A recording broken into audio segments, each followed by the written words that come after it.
So, you ready to start? Yeah. This is going to be weird. Why? Just talking like this. Like, Because you don't want to talk to your wife? I love talking to you. Mm-hmm. I love talking to you a lot. We've talked a lot about here recently how we've both seen the benefits about talking to other people, though. You know what I mean? Like, we still share this stuff, but it's like we get a chance to have that outside opinion. So I know that through therapy, through friends and stuff like that, that's a good outlet. So anyways, people they've heard me talk. They've heard me talk a few times on videos and stuff like that. Maybe a little bit. So why don't you tell them who you are? I am Melinda. I am Robert's wife. That is not how you need to introduce yourself. You're not just my wife. So why don't you tell about you? Because I had a chance to talk about me teaching and all that kind of stuff. So you talk about you. Okay. I am 37 years old. I teach high school math at Itasca High School. I love doing photography and cooking, baking, that kind of stuff. So, and then the obvious things that we share in common, because you're my wife, right? We've established that, right? Now you said that you made the joke about me not wanting to talk to my wife. Now I'm with you. So what time is it right now? Because I forgot to check with you earlier on that. It is 9:48. 9:48. All right. So we are now on. This is the second full day of our vacation, right? Yeah. Second full day. Yeah, we got here. So today is Tuesday. We got here Sunday about evening. 4 or 5-ish. Yeah. Okay, cool. Yesterday was my birthday. Super cool. We got to eat seafood, fish, and all that, catfish and shrimp and tres leches. And I think I might have discovered that I am fully not good with dairy because I had some common things that's happened before in the past after eating tres leches. The best part, what'd you get for your birthday? I got Bert Kreischer tickets from my beautiful wife. Oh, yay. Bert Kreischer. So talked about him plenty of times. So we get a chance to go and do that. That's always fun. I enjoyed it when we went to, not Rodney Carrington. I wasn't a big fan. I think he's one of those, like, he's like an actor that you don't want to hang out with. You know what I mean? But like he practices a lot, so he's good at it whenever he's recording. He uses a lot of the same jokes, so he's not. It's like he's not writing new material. Yeah, he's not doing like. He's kind of living the greatest hits kind of thing. Yeah. So, anyways, we talked about this and we talked to the kids, and this has been. We've told them, I think a couple weeks ago, and again, maybe a week ago, I don't know. But we wanted to talk about them, and we wanted to split it up into like 3 different conversations, 3 different days, 3 different times, whatever. It's 3 different kids, right? 3 different kids, and they all deserve the equal amount of, like, just to talk about them. Attention. Attention, that's it. So let's start with our youngest. Let's start with Hunter, because I know I've talked about him before, and a lot of people know Hunter.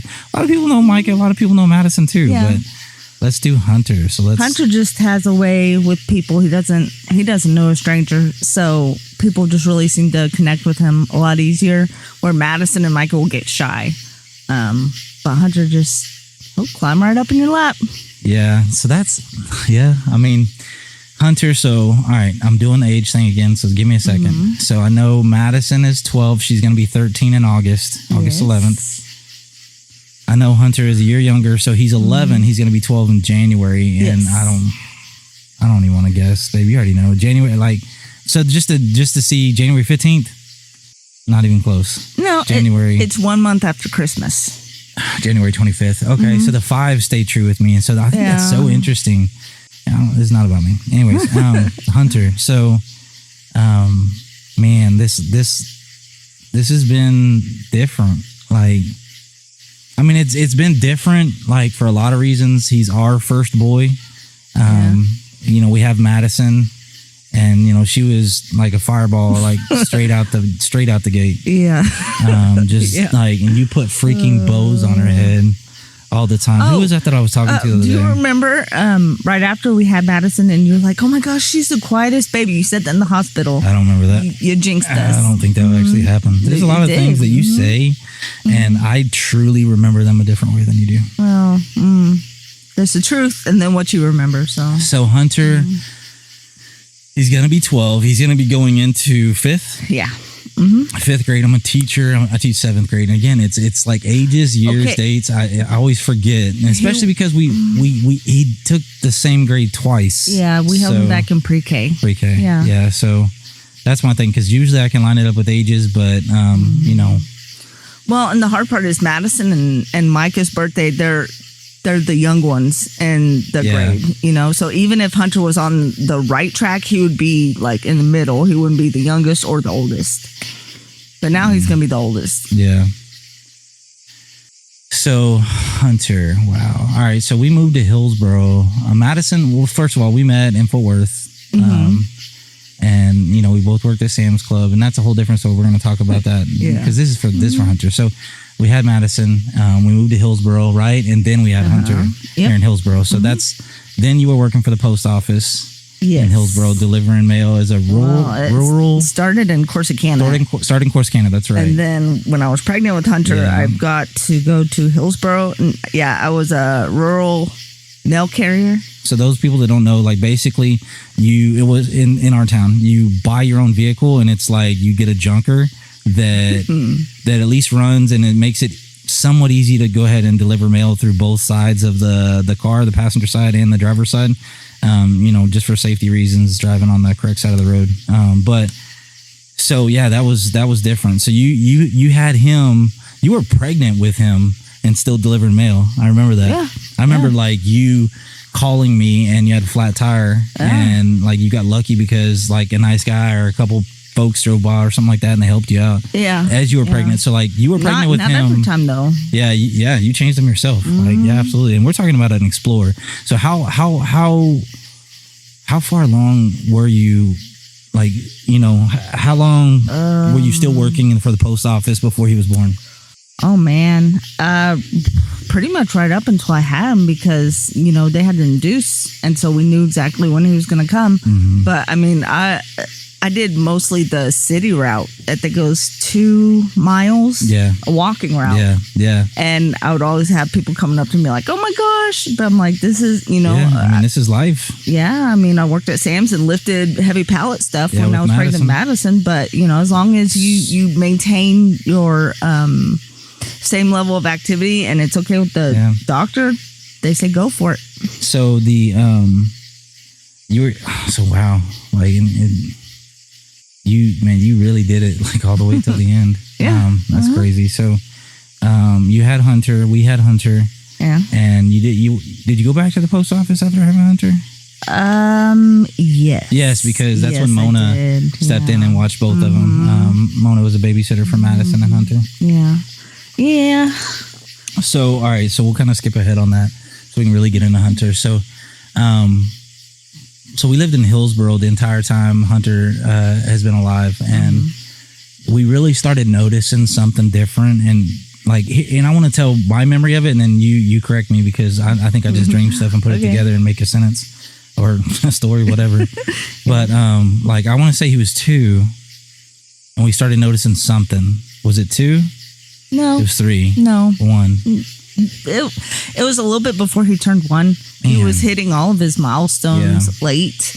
Because him and Carly, remember, they were born like a few days apart. Right, that's right. And so I was comparing it to her, but also to milestones that I'd saw of Madison before. So like rolling over took him forever. And then he didn't want to be held. And remember, he just wanted to be left alone. I remember that. That was weird. That was a big change for me. Like, because I'm always, I don't know, I always enjoyed like holding Madison, the kids and stuff like that. Well, and then with Hunter, on his first birthday, that's when we were going to talk to the doctor about it. But on his first birthday, I don't know if you remember, he had strep and flu. So they wouldn't do anything since he was sick. So we had to wait until his 15-month checkup. And then that's when we were able to get, not authorization, but you know, we're told basically it's okay for you to go ahead and contact Clara Center down in Waco to get the early childhood stuff going on, so he can get therapy until he turns 3 and goes to school. So when did we take him? Where we went to Baylor and I had to sit in the soundproof room with him they could test his hearing, because, and come to find out now that's a very common thing, that they think kids with autism they first thought that they were deaf or had hearing problems. So how old was he? 15 or 16 months. 15 or 16 months. Yeah. So yeah, that's like, so you said that's whenever they sent us down there. And I remember that was I do remember that. Like, so what we're talking about is when Hunter was like 15, 16 months old, we took him to the doctor. And like, you know, from what I remember, like you did all the research, you did all the talking and stuff like that. You figured it out. And we went down to Waco to Baylor to actually at Baylor, right? Was it the college? Yeah. It's at the college. It's their audiology department. And I remember walking in there, and it was just like, if I remember correctly, there's almost like a small band hall that had like a maybe like a recording booth type thing. Like that's so it was a soundproof room. I want to say this room was like maybe 6 foot by 6 foot, 10 foot high, very small room, and it had like plexiglass, I think, type stuff with like lights that would come on and noises, and I think like was it the monkey banging the cymbals? I don't know. I was sitting on the outside by the controller. That's what it was. So like I sat in a chair in the middle, and I held Hunter because like I mean he could stand and stuff, right? Or So I mean, and but like basically every time the sound would come on or the light would come on, I was instructed to not react at all, right? And then. So, because I remember you said something about that I didn't do something too. So, what happened? Tell me what happened whenever he was in the room with me. The whole reason why they sent us to the audiologist was because whenever Hunter was little, like you could yell his name behind him, you could jump and scare him, try to scare him, you could throw a pan next to his head, and he would not react at all. So the first thing they do is, the easiest thing is if it is a hearing problem, you know, that's an easy thing to fix. So they go and they do, we're in the booth. Normally when it's, when you do that kind of test, is like when you hear a beep on this side, like you raise your hand and stuff. But since he was so little, they're just looking for any kind of reaction, and they do the different tones. And then one of the tones, the ones that you were talking about, it's supposed to have like a startle effect, and neither one of you jumped. Neither one of us jumped. Neither one of you jumped, so I'm like, great. So did they say, like, in this, I don't want to get off subject of Hunter, but did they say anything specific about me? Like, because you said neither one of us jumped. No. So she didn't say nothing like, oh, like that was weird, the adult didn't jump too or something, right? No? I mean, it was acknowledged? She acknowledged it, but not with any kind of concern. I was just curious because, like, when you told me that the other day, like, I don't remember that. I don't remember most of this at all. I have flashes of it. But I remember you telling me that the other day that like neither one of us reacted to a certain part of the test. Well, and so since he didn't have any reactions, then they go and they stick this reader something in his ear, and basically it sends a sound wave and it bounces off of the eardrum. That was a different time. No, that was the same day. That was the same time. That was the same day because the results of that came back. It comes back immediately, but it came back that the parts in his ear are working correctly. Yeah. So it's sending the message and coming like back. Echoes or whatever is going on. It's doing what it's supposed to. Physically, there was nothing wrong with it. So the third step was to go to I don't even remember the name of the doctor, but we went down to Temple and went and they did the test.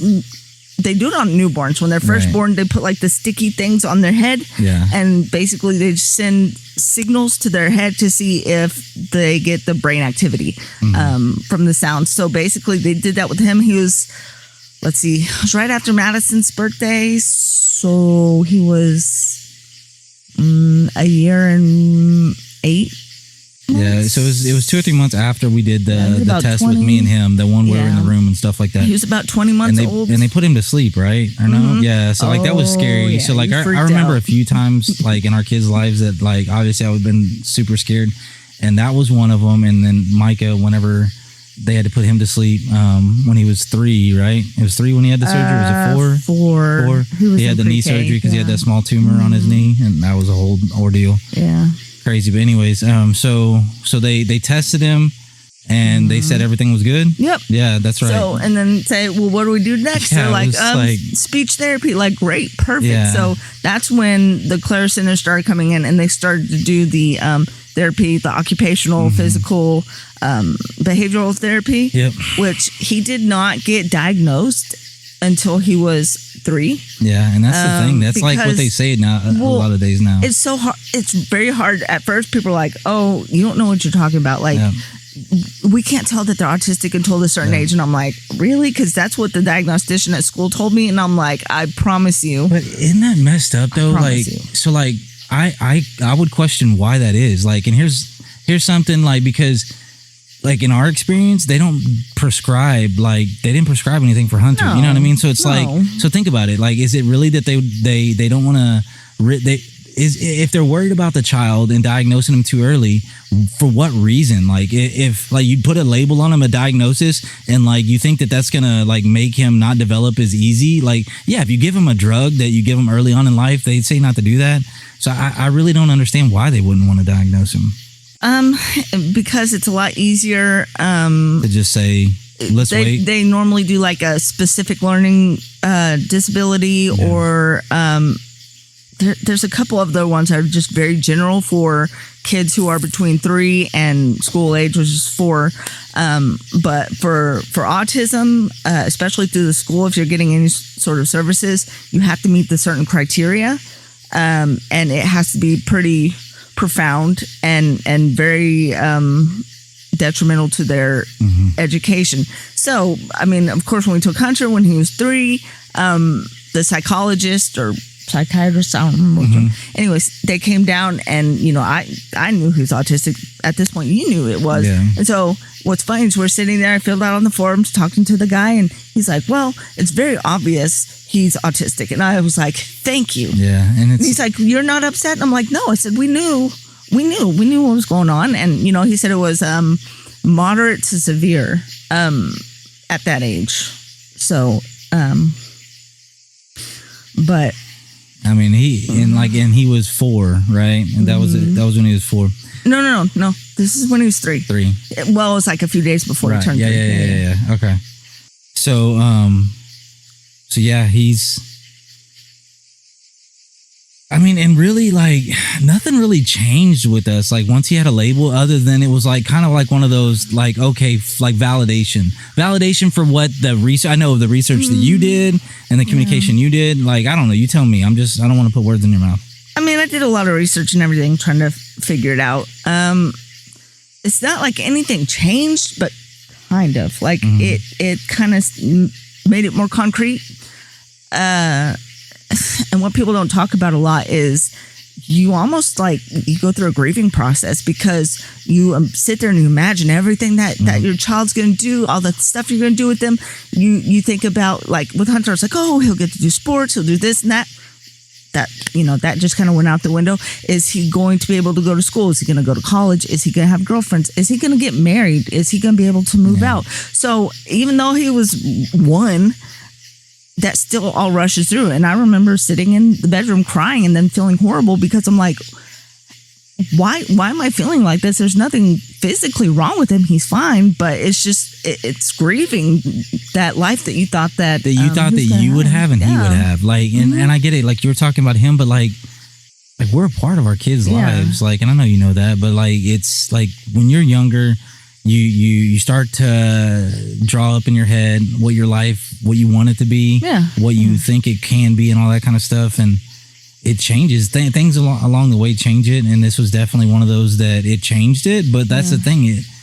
I never was like, damn, man, I can't believe this. I never was like that. It was just always like, I think because I saw it in you for so long that like you were so passionate, like, man, you just had to get to an answer like that. I knew it was. Like, I wasn't good at that stuff. I'm still not. Like, I still have to get you to sometimes schedule me a doctor's appointment, because I'm just like, I don't think about, I don't know. It's also the way that you're exposed to things when you're younger. You know, the elementary schools and stuff that you went to were like a traditional public school, and there were special ed kids, but you didn't see them. Like that didn't exist separate or anything. So when I went to elementary school, we had quite a big population of hearing impaired deaf students. And so they would be integrated into classes with us. Anytime we did any sort of program, like we would learn sign language. We knew how to do the Pledge of Allegiance in sign language. And so we were just exposed to these kids with disabilities all the time.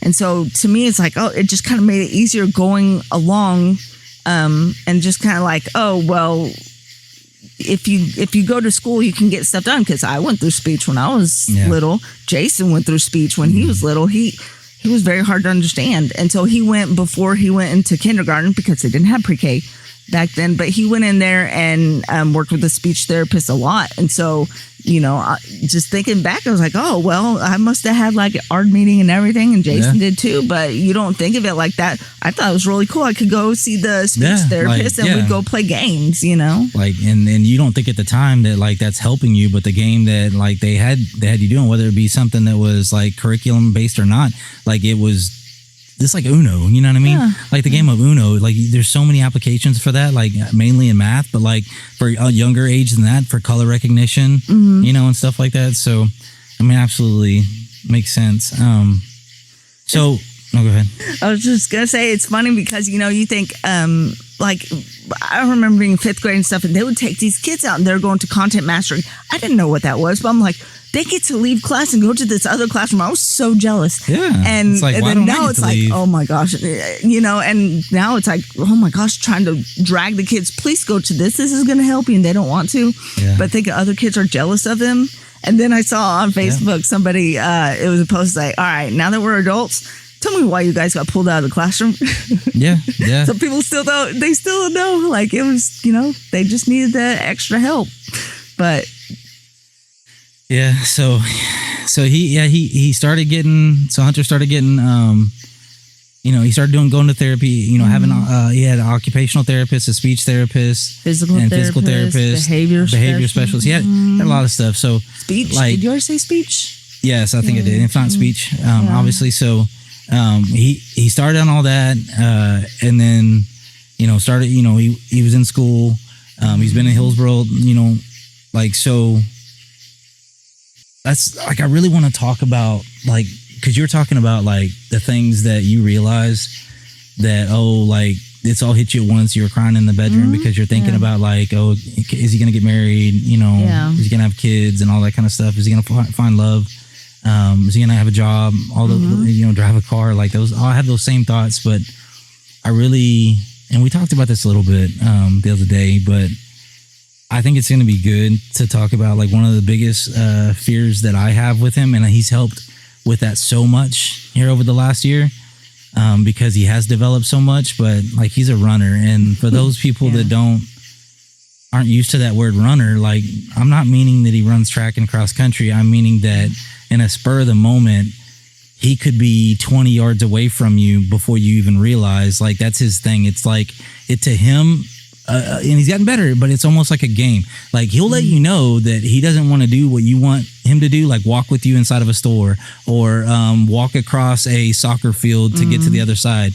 And he'll just drop his weight. And sometimes he'll figure out a way to drop his weight. He'll know exactly when you've let go of his arm because he's pulled away that fast. He'll get up super fast and just take off running. And that's what he would do with us. But luckily we were used to it. So, I remember just the other day, I'm talking to Micah, and I remember, now I know you remember this too, we're at the Goodwill over there on New Road, right? Was it New Road? Yeah.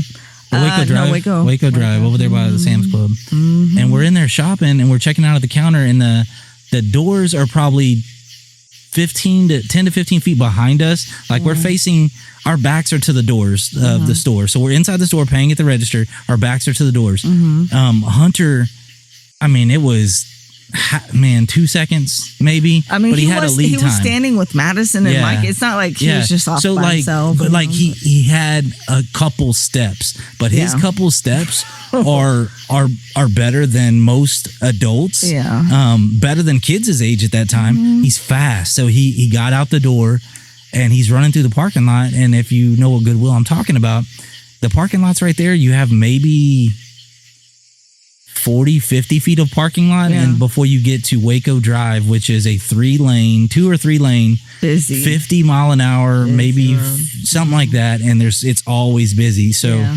Micah sprinted out the door and caught him probably 10 feet. Yeah, it was close. Before, and that was super scary. Yeah. I mean, I know that's going to be stuck in my mind, and like I don't bring it up because I want to cause anything with you, but like we found here recently, we've definitely got better at communicating. Yeah. You know, as a family, me and you, as a husband and wife, and parents and stuff like that.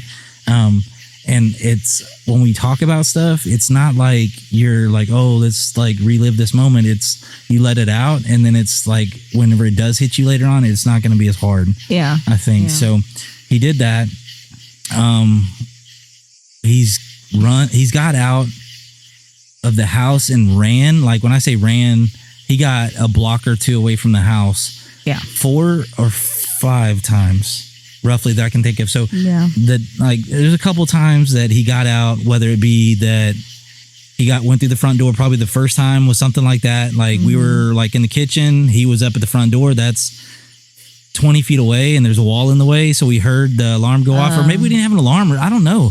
But like he just took off running. Before that, it was at the high school in Hillsboro. High school, that's right. Yeah, he got out. He ran to the service road, and luckily people were paying attention. Called the officers, and of course the officers knew us and everything. And it just it's so scary. Yeah. And then they have to call CPS. It's a rule, but it makes you feel like an amazing parent. It's not a fun feeling having to talk to them, and they understand. As soon as you say, "Hey, listen, he's autistic.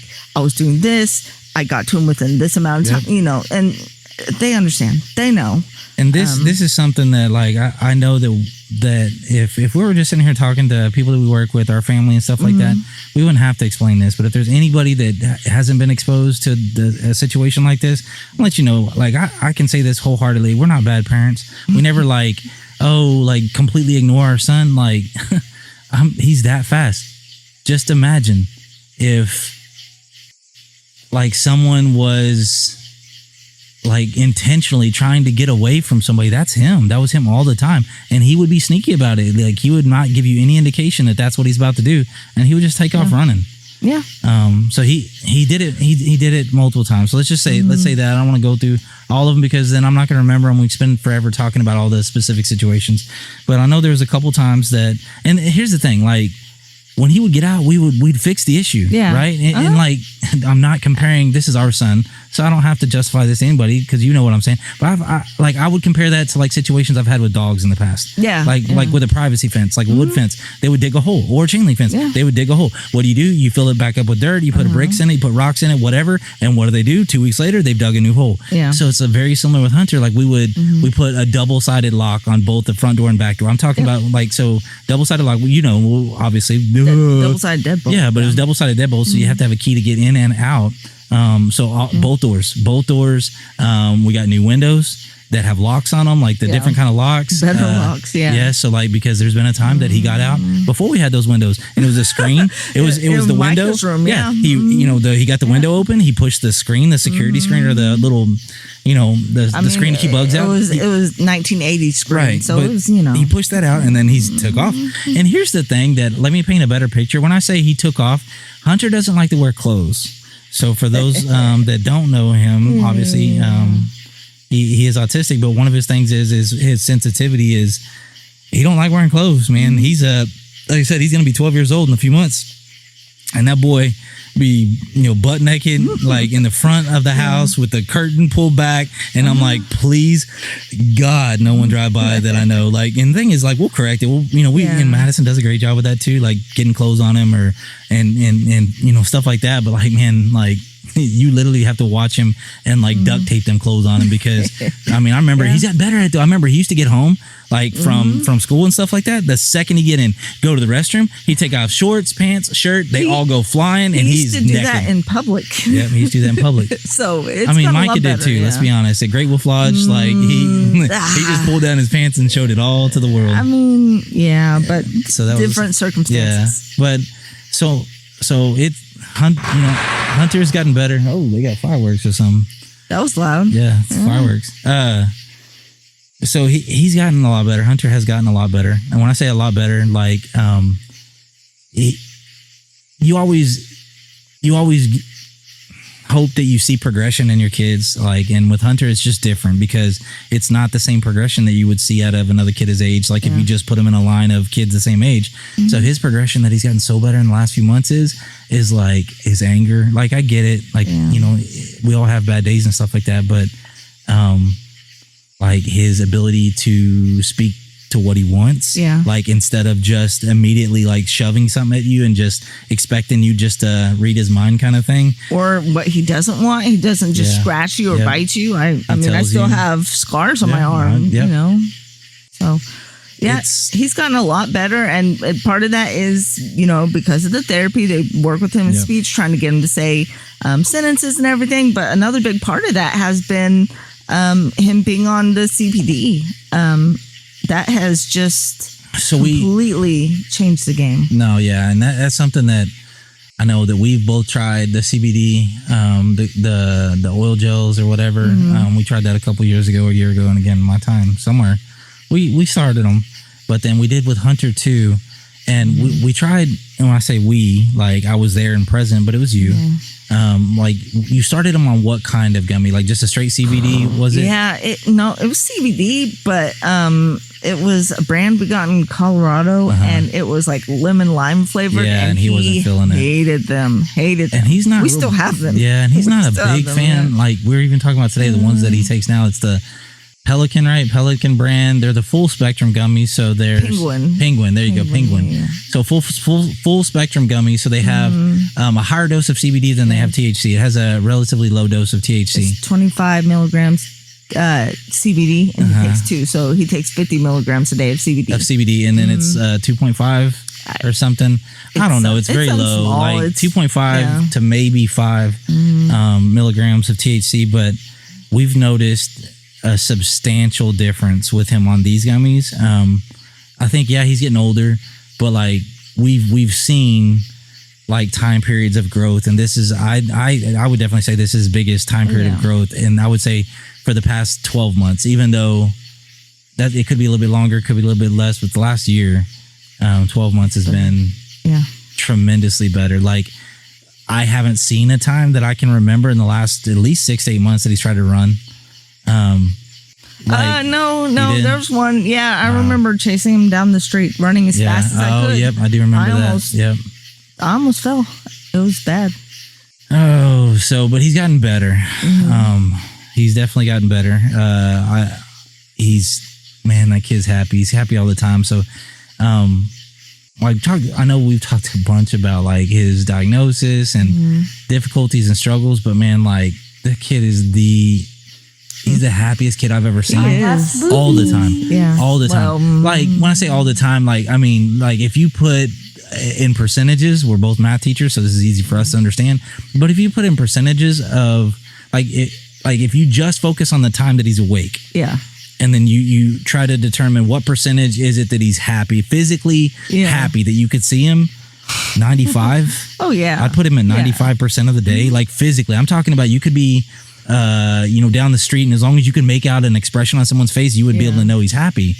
And that to me, that right there is like what makes it, man, where I feel lucky, because it's like from an obligation from a parent standpoint, I've seen other parents of autistic kids and other, Down syndrome, different disabilities. Like I've seen them, and I've seen that the kid wasn't as happy as Hunter all the time. Yeah. Or was a little bit more difficult, whether, had more needs. Yeah. Yeah. And that's why I feel super lucky, is because Hunter is so happy. Oh, And yeah. I mean, literally, like, I'm not going to do this all the time, but if you really want to make him happy, just warm up a plate of mac and cheese or, French fries. French fries from watermelon? watermelon. And his new thing is strawberries. Yeah. Oh my gosh, so we talked about that strawberries. today. And like, you bought a container of strawberries at the grocery store. the 2 pound. Sunday night, right? Yep. 2 pound thing of strawberries. And Madison might ate a couple or something, right? She has. She has. But that's only because I haven't let Hunter eat them all. But Hunter like just freaking garbles. I mean, this boy is like a bottomless pit. That's like an ongoing thing that I think people hear on TV shows or movies or in normal conversation. Oh, it's a bottomless pit over here. Like, no, Hunter real, is yeah. it. Like, but that's the thing. He is picky. Yeah. He is very picky, and that's not uncommon for kids with autism. But also, oh my gosh, he's constantly moving. He's running and Yes. jumping and skipping, and Like- I just endless. energy too. I would love to see, and maybe we can look into it. Maybe talk to those people in Burleson, because I know we're going to look into it. The ASD, so I've learned it. Center for ASD. Center for ASD. It's in Burleson, and they do a lot of events and stuff like that with younger people. And I mean, I don't know what ages, but people with autism, and I know a lot of the pictures have kids in there. Yeah. But I bet they're going to know, like, to be able to see if there's a test or something, you know, like a physical test to see like what his, I don't know, like maybe not even, they don't even probably need to know, but like a doctor, like is there a test that can determine like his metabolism and all that kind of stuff? Like, is there, like, I don't know, is that a thing? I don't know. So like, that's something I want to look into, because yes, he is jumping and moving all the time. Like, he's got to be the healthiest kid by far Oh my God. that I've ever seen. And I mean, like, when I say healthy, like, we know this, like his muscle mass isn't very good. That's again a very common thing with people with autism. But man, he's running, jumping. He's super strong. Like, you know, because you took him to the hospital or the doctor the other day to get shots. Yeah. So usually it takes, and Madison was bragging this time because she said it only took 2 nurses and you, or is it just 1 nurse and you? To hold him down was Yeah. just 1 nurse. One nurse me, and the you. other nurse was doing the Administering the shot. So so how much does Hunter weigh? 90 pounds. 90 I think pounds. it's 90 pounds. And we said he's under 5 feet, right? He's 4'11", 4'10". 4 foot. I think so. So let's just imagine that. So because like I can put a picture up, and I'm sure I will, of Hunter, and so people can see him, and I'll try to put one up next to us, like a family thing, so they can see. And it'd be a recent one too. I'll do it like, you know, maybe we'll even take a picture here and I'll post that one there so people can see. But a 90-pound soaking wet kid that takes 2 full-grown women, right? 2 women, Yeah. like to pin him down, so a third can administer a shot. And I know that, but it's taken more people before in the past to do that. Well, I had him wrapped up. I was sitting behind him, and I had his arms and my feet around his waist and everything. And the other nurse was just holding his legs down, and then the one giving the shot was holding like his thighs and giving the shot. Like, man, they were quick. They did a great Oh my gosh! job. And you know what? Something as you were talking about holding his thighs down and stuff like that, I was literally thinking about like kids and like, you know, the students and stuff like that. And what's the one sport that a lot of students have been getting into lately in powerlifting, right? Yeah. Like that's like, you know, we have friends that are coaches, powerlifting coaches. We have a lot of students and, you know, family members. Like I'm sure Tatum is talking about doing powerlifting too coming up this next year. So A lot of the kids who get into it love it. So just imagine if we could get him in with a good coach, like we'll be there too to help support, but just imagine if he could, like his legs would be super strong. And I'm not talking, obviously he's 11 years old. I'm not talking about now, but like let's revisit that like when he's 14, 15. The only thing with powerlifting is they have to wrap you. You have to have certain that's gonna wraps and freak him everything out. for safety. Yeah. And it's very tight. Yeah.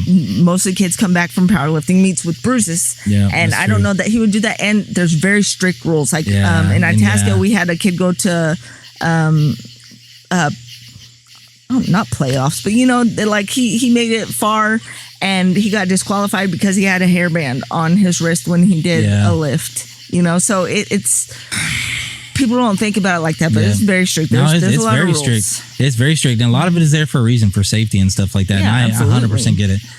What time is it? I don't even know. It like is 10:25. 10:25. We've been talking for, I don't know, 35, 40 minutes already. Yeah. So like, let's think. What have we not talked about with Hunter? He's super happy, super awesome. He loves like electronics. He's had an iPad. He's had a series of iPads, and over like the past few years, like we've kept 4 or 5. I know people are like, how do you have 4 or 5 iPads? We're very frugal, and we have great family members that will give him Christmas gifts. Yeah, this is his gift. Like that's what he gets, and that's his want thing. anything And like else. so we finally got him to one iPad over the past, probably the last few months. Like, we still have the other iPads, but we didn't have access to them. Yeah. And it's getting him used to one device, charging it, and he's responsible to make sure that it gets charged and figuring it out. So he's been doing a lot better. So definitely iPads. But the thing that he's really into is like the stuff that doesn't even cost anything. Well, it costs like but it's stuff that we'd already have. So like for instance, we have our Roku TV, and it has it here. It has it here. They have Roku here on the TVs here, and his thing is he loves watching that screensaver, that Roku screensaver. Like whenever you go to the Roku thing and like you just stay on the menu screen for too long, it's a screensaver, and it's just like almost like a Batman darkish purple city, but like they change it up with like McDonald's is in there, robots, buildings, lights. Well, like the McDonald's is because it was Grimace's birthday, so they had that stuff in there. Now it has Barbie. Because Barbie's coming out. But it has other, like, if you look really carefully, it has other stuff. Like the other day, Madison saw the leg lamp from Christmas Story. Mary Poppins is in there, like way far in the distance. Yeah, there's Titanic. There's I find 3 Ninja Turtles. I can't find the 4th one, and it drives me nuts every single time. I'm looking for it. It's like a new age Where's Waldo with a time limit, because the thing is it moves. It like it pans. It's it's going. So you only have maybe 20-30 seconds for that image to be on the screen before it disappears, because it's continuously moving down the street. So anyways, that's his thing. He loves it. He's always still in the remote. Waits till I go to the restroom, and then he grabs that remote and he'll put it on there and then hide the remote. But I mean, that can't change it back. That doesn't surprise me. I mean, his favorite part of movies is the ending credits. He loves watching them. He loves going to YouTube videos and going all the way to the end and just listening to it. We're waiting for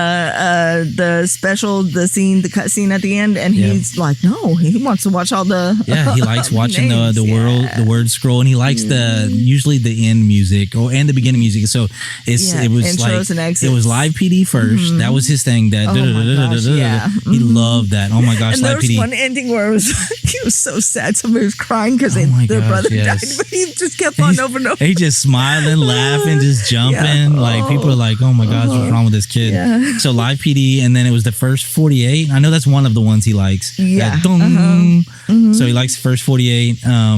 He has a lot of cartoons, like listening to PBS Kids. His thing now is ham and cheese combo, please. He repeats that. It's Lego Duplo. Yeah, Lego Duplo. So that's the other thing too, is that he's gotten really good at typing.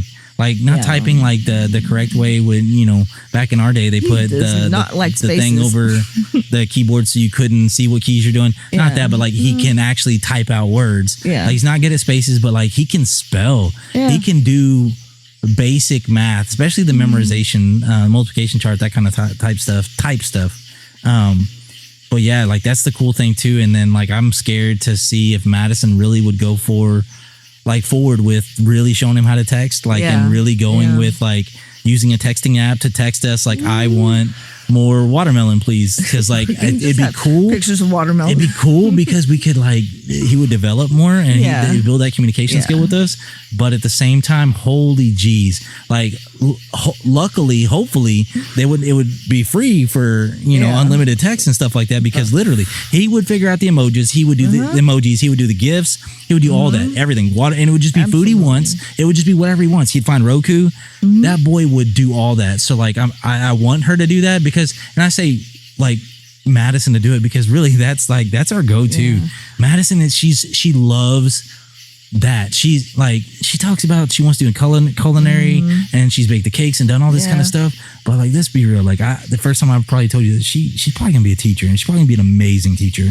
You know what I mean? Because like her Tatum too. Well, Tatum has expressed interest in being a special ed teacher, and part of that's because of Hunter, but the other part is because of Christy, all the work that she's done with she's a diagnostician. Daycare and everything. Yep. So, she started the daycare in Hillsboro. Like we could do a whole thing on Christy too, and that whole family. But Tatum is my niece, so that's my sister's daughter. She's a freshman this year.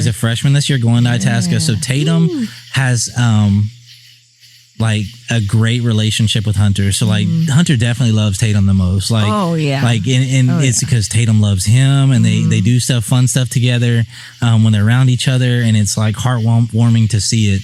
And I'm going to post a picture of Tatum too, because She's amazing. Again, we could talk about each and every one of them, but Tatum is Hunter's girl, and it's the other way around too. And Tatum and Madison are only about a year apart, and Hunter's only about a year and a half. So they're all really close to the same age. So where Micah and Maddox and Kelsey were all together in one age, Tatum kind of fell in with Madison and Hunter more. Yeah. And she wanted to be mommy. She wanted to change diapers and stuff. But, and Madison, she even the other day, it's like, how do you guys do? I don't know how you guys do it. It's so hard. And I'm like, you do it too. You don't think that you're doing it, but you do so much for Hunter. And, we could sit here and talk about Hunter for the next week and still have a lot to say, but it's really important to show how it also affects his siblings. It has made a big difference on us, but man, it changes the way that you think as a sibling.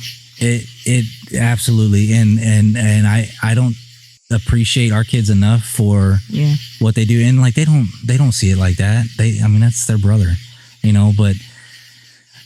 It's getting late. I do want to say this though.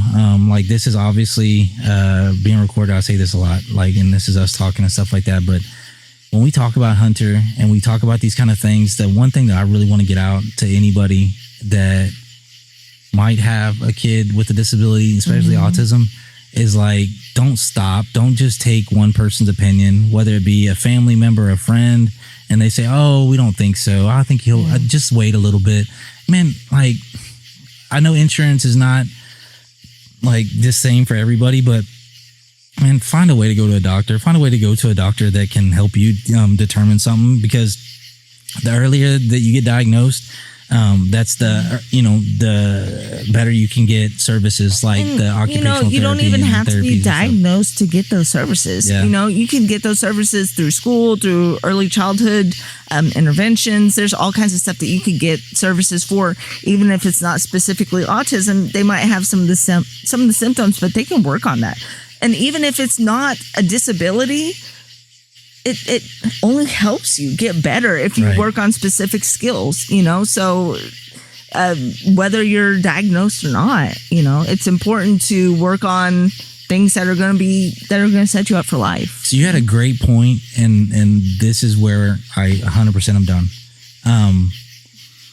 If you had to give advice to a parent that said hey, my 3-year-old, my 2-year-old, my 5-year-old, whatever, they're starting school next year, or they've been to school for a year, what would your advice be to them if they want to try to get services or try to take the next step with their child that they think might have a disability? Anytime you think that your child might have a disability or need services, want services, you just got to contact the school, and you just have to request say, I'd like an evaluation. And like your sister, Christy, that's what she does. They get in that, they do evaluations. A lot of that is they send home a parent survey, they give a teacher this is survey. Free, right? Yeah. That's the thing I want to make sure is clear, because money's a big deal with me. Yes. Sorry. No, it's free. And all public schools do it. In the state of Texas, Well, no, all public schools everywhere. Okay. It's a national, so it might be a little bit different in each state how you do it, but so where should they start? The school Talk to the principal, they're school talk age, to the counselor, right? If find out who the person is for the district that you need to if talk they're to. 3 or younger, then you need to find out, ours was Claire's Center in Waco, but it's early childhood intervention. You can also call the school too, and they will give you that information. Even if it's not there on their campus, they know exactly what you're talking about. So definitely go ask, don't be afraid, and find people that if you want more information, find people like us, find people that we've been fortunate enough to meet in our life to help us with their stories and stuff like that. But do what you have to for your kid. That's the biggest thing. So, and it's late. Now talking about Hunter and stuff like that, I'm kind of concerned. I know Madison's watching him and he's down there playing, and she would have freaked out if something was wrong. But I think we probably need to wrap this up so we can go check on him. Is that cool? That sounds great to me. I love you very much. I love you. I know this is out of your comfort zone, so thank you for doing this with me. Anytime. Love you. Love you.